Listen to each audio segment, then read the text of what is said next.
Hello traders, Gary Wagner here just before 12 noon in Honolulu, 6 o'clock in New York. It is Tuesday, October 24th, 2017, and this is the Daily Report for Gold and Silver. For the third day in a row, we do have lower pricing in the precious metals markets. We also have a lower dollar today, interestingly enough. First of all, gold down about $3.10, closing below a key level of $12.80 to settle at $12.7780. Silver also breaking below a key support level of $17, closing at $16.95. That's a net loss of 12 cents. And the dollar index closed slightly lower, down 15 points at 93.66. Traders, there's absolutely no doubt we have seen tremendous downside pressure ever since this little rally here, in which market went from about 1260, broke above 1300 to stall at about 1309. What we can say is as this market has declined, we have seen a series of lower lows and to some degree lower highs. When we take a look at the big picture, we can definitely see a compression of range or a compression triangle by drawing a couple of trend lines for upper level resistance, which is drawn from these highs here and this high here at 1309, as well as lows coming back in July at around 1200, and then a higher set of lows that came in at about 1260.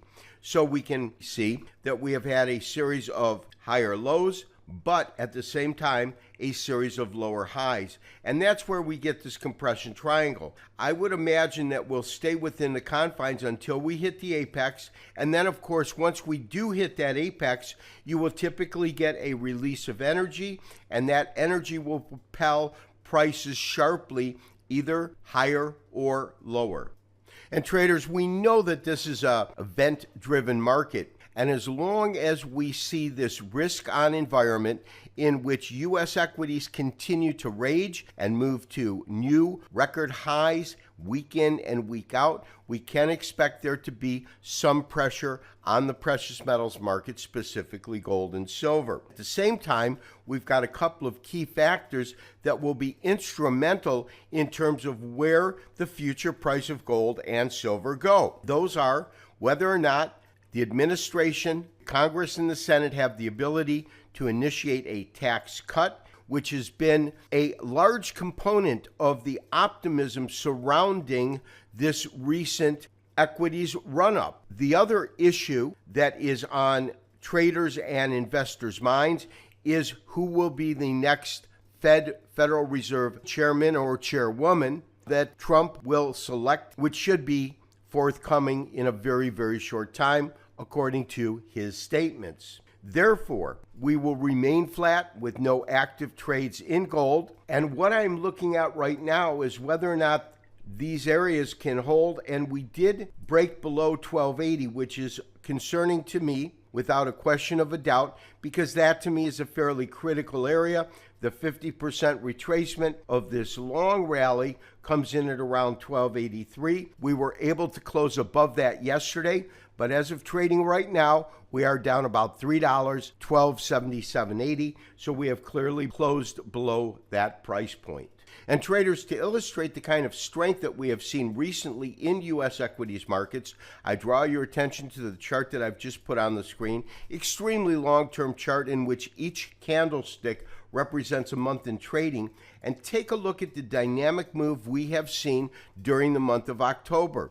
The market is currently at 23,441, and over the last 2 months, it has gone from 22,000 to just over 23,000, about 23 and a half, and that is a tremendous spike up over the last 2 months. So as I said, my recommendation is a neutral stance in gold. I do believe we could in fact see lower pricing, and for the time being, we will remain flat with no active trades. Traders, we continue to have a strong risk-on environment with the equities markets once again moving to new record highs. However, we have a couple of events that we talked about in our opening letter. In fact, we've talked about it over the last couple of days, and that is the nomination of the next Federal Reserve chairman or chairwoman. but more importantly, whether or not they can implement a tax cut, because it is the optimism over this tax cut that has really fueled this risk-on environment. And if they are unable to complete that, we could see a severe and a deep correction within U.S. equities and a reciprocal upside move in the precious metals markets. However, right now, they are trying to accomplish something that I believe is very difficult to accomplish. It will take some real magic to be able to pull off a tax cut in light of a budget deficit that has increased this year by $66 billion and a number of entitlements that remain to be a burdensome task on the U.S. economy. This has been Gary Wagner, wishing you as always good trading. We will talk to you tomorrow for another daily update and review. Bye-bye.